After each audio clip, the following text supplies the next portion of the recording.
बच्चों, कल अपन ने पढ़ा था सार्वजनिक स्वास्थ्य सेवाओं के बारे में, जो गवर्नमेंट हॉस्पिटल्स होते हैं उनके बारे में, कि वहाँ पर हमें कौन कौन सी सुविधाएं मिलती है और क्यों मिलती है। क्योंकि हम सरकार को टैक्स देते हैं और उसके बदले में टैक्स हमारे स्वास्थ्य की पूरी देखभाल करने की जिम्मेदारी लेता है। अब हम पढ़ेंगे निजी स्वास्थ्य सेवाएं। जैसे प्राइवेट हॉस्पिटल्स हैं तो उनको आपने देखा ही होगा, तो अब वहाँ पर कैसे सुविधाएं दी जाती हैं उसके बारे में पढ़ेंगे। तो हमारे देश में कई तरह की निजी स्वास्थ्य सेवाएं पाई जाती है। बड़ी संख्या में डॉक्टर्स अपने निजी दवाखाने चलाते हैं।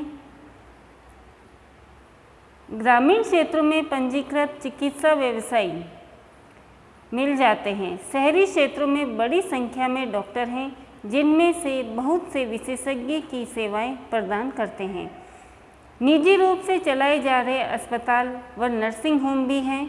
काफ़ी संख्या में प्रयोगशालाएं हैं जो परीक्षण करती है व विशिष्ट सुविधाएं उपलब्ध करवाती है, जैसे एक्सरा, अल्ट्रासाउंड आदि। ऐसी दुकानें भी हैं जहां से हम दवाइयां खरीद सकते हैं। अब जैसा कि अपन ने गवर्नमेंट हॉस्पिटल में कि हमारे यहाँ पे हर साल 15,000 20,000 डॉक्टर बनते हैं, लेकिन जब हम हॉस्पिटल में जाते हैं, सरकारी हॉस्पिटल में, तो वहाँ पर क्या होता है कि हमें वो सारी सुविधाएं नहीं मिल पाती है। लेकिन और उसमें हमारा पैसा भी कम लगता है, बस 10 रुपये की पर्ची वगैरह, इस तरीके से दवाई भी कुछ फ्री मिलती है, लेकिन ज़्यादा सुविधा हमें नहीं मिल पाती। और इसके चलते क्या होता है कि लोग प्राइवेट हॉस्पिटल में जाते हैं।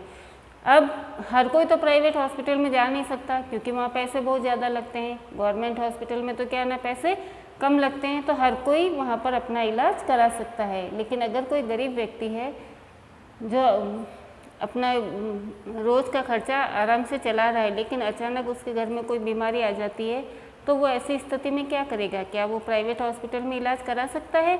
नहीं करा सकता है। और अगर फिर वो गवर्नमेंट हॉस्पिटल में जाता है, लेकिन वहाँ पर उसे सारी सुविधाएं नहीं मिल पाती है।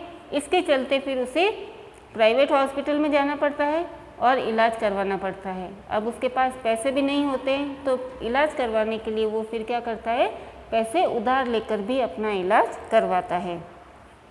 तो इसी में कि शहरी क्षेत्रों में बहुत बड़ी संख्या में डॉक्टर होते हैं, जिनके पास बहुत से विशेषज्ञ की सेवाएं प्रदान करते हैं। मतलब बड़े बड़े डॉक्टर होते हैं जो सारे शहरों में होते हैं और उनके खुद के हॉस्पिटल होते हैं। निजी रूप से चलाए जा रहे अस्पताल व नर्सिंग होम भी होते हैं। काफ़ी संख्या में प्रयोगशालाएं, अब हॉस्पिटल में गए, वहाँ पर कई तरह की टेस्टिंगें होती है, तो वो सारी टेस्टिंग करवाने की भी सुविधाएं होती है। जैसे एक्सरा है ना, ब्लड टेस्ट है, कई तरह के टेस्ट होते हैं, तो वो सारी वे अपने प्रयोगशाला में या लेबोरेटरी में करवा देते हैं। ऐसी दुकानें भी है, और जो बड़ी बड़ी कंपनियां हैं उनसे भी उनका कांटेक्ट होता है, तो वो दवाइयों की दुकानें भी खुद की ही लगा लेते हैं, जहां उससे वो मरीज़ जाकर दवाई लेकर आते हैं और उससे भी उनको मुनाफा होता है। जैसा कि इनके नाम से ही ज्ञात होता है, निजी स्वास्थ्य सेवाओं पर सरकार का स्वामित्व अथवा नियंत्रण नहीं होता, और जो ये निजी हॉस्पिटल होते हैं, प्राइवेट हॉस्पिटल होते हैं, उन पर सरकार का कोई नियंत्रण नहीं होता है। सार्वजनिक स्वास्थ्य सेवाओं के विपरीत इन निजी स्वास्थ्य संस्थाओं में मरीजों को हर सेवा के लिए बहुत धन व्यय करना पड़ता है, और गवर्नमेंट हॉस्पिटल के विपरीत इन प्राइवेट हॉस्पिटल में जनता को बहुत ज़्यादा पैसा खर्च करना पड़ता है। आज निजी स्वास्थ्य सेवाएं चारों ओर दिखाई देती है, और आज हम देखते हैं कि लोग प्राइवेट हॉस्पिटल में इलाज कराने के लिए ज़्यादा जाते हैं। अब तो बड़ी बड़ी कंपनियां अस्पताल भी चलाती है, और जो ये मेडिकल की जो बड़ी बड़ी कंपनियां हैं, वे उन्होंने खुद के ही हॉस्पिटल खोल दिए हैं, और वहाँ पर खुद की ही कंपनी के जो दवाइयाँ हैं, इंजेक्शन वगैरह, वो सारे अपनी ही कंपनी के काम में लेती है। कुछ कंपनियां दवाइयों को बनाने और बेचने में भी लगी है। शहरों के कोने कोने में दवाइयों की दुकान देखी जा सकती है। तो अभी अपन ने ये पढ़ा था कि जो सार्वजनिक स्वास्थ्य सेवाएं हैं और निजी स्वास्थ्य सेवाओं में क्या अंतर है। सार्वजनिक स्वास्थ्य सेवाओं में कौन कौन सी सेवाएं दी जाती है जनता को, और निजी स्वास्थ्य सेवाओं में लोगों को किस तरह की सेवाएं प्राप्त होती है। अब है स्वास्थ्य सेवा और समानता। अब क्या सबके लिए पर्याप्त सेवाएं उपलब्ध है? जो ये स्वास्थ्य सेवाएं दी जाती है क्या सभी लोगों को समान रूप से दी जाती है? तो हम भारत में ऐसी स्थिति का सामना कर रहे हैं जहाँ निजी सेवाएं तो बढ़ रही है परंतु सार्वजनिक नहीं, प्राइवेट हॉस्पिटलों की संख्या बहुत ज़्यादा बढ़ रही है लेकिन गवर्नमेंट हॉस्पिटल की संख्या कम है। ऐसी दशा में लोगों को मुख्यतः निजी सेवाएं ही उपलब्ध हो पाती है। और ऐसी स्थिति में अब जैसे गाँव में है तो गाँव में कोई बड़े बड़े हॉस्पिटल है नहीं है, केवल छोटे छोटे हॉस्पिटल्स खोल रखे हैं जहाँ पर डॉक्टर केवल सर्दी खांसी जुकाम इनकी दवाई दे देता है। अगर कुछ ज़्यादा हो जाता है तो वे उसे शहरों में रेफ़र कर देते हैं। तो निजी हॉस्पिटल की संख्या ज़्यादा हो गई है। ये शहरी क्षेत्रों में केंद्रित है और शहरों में भी जो प्राइवेट हॉस्पिटल हैं बहुत ज़्यादा इनकी संख्या है। इन सेवाओं का मूल्य भी अपेक्षाकृत अधिक रहता है और निजी हॉस्पिटल में जो सेवाएं दी जाती है उनका पैसा भी ज़्यादा लगता है। दवाइयाँ महंगी होती है, बहुत से लोग उन्हें खरीदने में समर्थ नहीं होते और इसीलिए जब परिवार में बीमारी होती है तो उन्हें उधार लेना पड़ता है। और कुछ निजी सेवाएं अधिक कमाने के लिए प्रायः ऐसे कार्यों को प्रोत्साहित करती है जो सही नहीं होती है। कई बार सस्ते तरीके उपलब्ध होने पर भी उनके प्रयोग नहीं किए जा सकते। कई बार ऐसा होता है ना कि वही दवाई है अगर कम रेट में अगर मिल रही है तो वो डॉक्टर कहते हैं नहीं ये कंपनी सही नहीं है और इसके क्यों उनकी कंपनी के साथ कॉन्टैक्ट हो रखा होता है तो डॉक्टर्स ज़्यादा से ज़्यादा पैसा कमाने में जुटे रहते हैं। अब गरीब कहाँ से ला रहा है कैसे कर रहा है उससे डॉक्टर को कोई मतलब नहीं होता है। उनका क्या काम होता है केवल पैसे किस तरीके से कमाना है कि जैसे भी कोई पेशेंट आया अब उसको किस तरीके से आधा तो ऐसे ही मार देते हैं। उदाहरण के लिए प्रायः देखा जाता है कुछ चिकित्सक ज़रूरत से ज़्यादा दवाइयाँ इंजेक्शन और सैलाइन आदि की सलाह देते हैं जबकि साधारण इलाज भी पर्याप्त हो सकता है। कई बार डॉक्टर छोटी सी बीमारी के लिए भी बहुत सारी दवाइयाँ मंगा लेते हैं और वो दवाइयाँ अंदर की अंदर गायब कर दी जाती है और बेच दी जाती है। तो इस तरीके से इन हॉस्पिटलों में काफ़ी भ्रष्टाचार भी हमें देखने को मिलता है।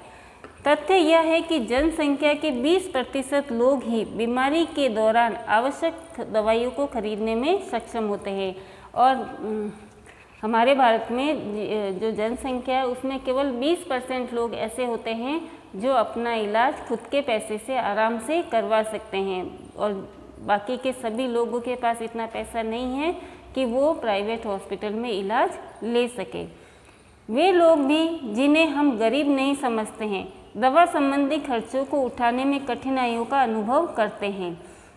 और फिर उसके बाद में कुछ ऐसे लोग होते हैं जो मतलब मध्यम वर्ग के जैसे वो जैसे तैसे करके दवाइयाँ लेकर आ जाते हैं। एक अध्ययन में हमने यह पाया कि जो लोग अस्पताल में किसी बीमारी या चोट लगने के कारण भर्ती होते हैं उनमें से 40% लोग खर्चों का भुगतान करने के लिए पैसे उधार लेते हैं। और जो अध्ययन किया गया तो उसमें हमने यही पाया कि जैसे बीमार होने पर या चोट लगने पर लोगों के पास इतना पैसा नहीं होता है कि वो प्राइवेट में करवा दें लेकिन फिर भी वो उधार लेकर अपना इलाज करवाते हैं या अपनी कोई संपत्ति बेचकर इलाज कराते हैं। गरीब लोगों के लिए परिवार में हर बीमारी चिंता और मुसीबत का कारण बन जाती है। अब गरीब लोगों के पास 2 वक्त की रोटी है जैसे तैसे करके वो अपना दिन निकाल रहे हैं, गुजारा हो जाता है। लेकिन अचानक अगर बीमारी आ जाती है तो क्या होती है उनकी चिंता बढ़ जाती है। इससे भी बड़ी बात यह है कि ऐसी स्थिति बार बार आती है। गरीब लोग पहले ही पोषण की कमी का शिकार होते हैं। ये परिवार उतना भोजन नहीं खाते जितना इन्हें खाना चाहिए। इन्हें जीवन की आधारभूत आवश्यकताएं जैसे पीने का पानी है, घर के लिए पर्याप्त जगह है, साफ सुथरा वातावरण है, ये सारा उपलब्ध नहीं हो पाता और इसीलिए उनके बीमार पड़ने की संभावना अधिक रहती है। बीमारी पर होने वाले खर्च से उनकी हालत और ख़राब हो जाती है। कभी कभी केवल पैसा ही लोगों के बेहतर इलाज में बाधक नहीं होता। उदाहरण के लिए महिलाओं को तुरंत इलाज के लिए डॉक्टर के पास नहीं ले जाया जाता। अब कभी कभी पैसे होते हैं लेकिन फिर भी महिलाओं को ज़्यादातर डॉक्टर के पास नहीं ले जाया जाता है। कई आदिवासी क्षेत्रों में स्वास्थ्य केंद्र कम हैं और वे भी अच्छी तरह नहीं चलाए जाते हैं, जहां निजी स्वास्थ्य सेवाएं भी उपलब्ध नहीं हैं। और कुछ ऐसे आदिवासी एरिया भी हैं जहां पर आज भी हम देखते हैं कि वहाँ डॉक्टर वगैरह नहीं है, हॉस्पिटल नहीं है, और न तो गवर्नमेंट हॉस्पिटल है न ही प्राइवेट हॉस्पिटल है।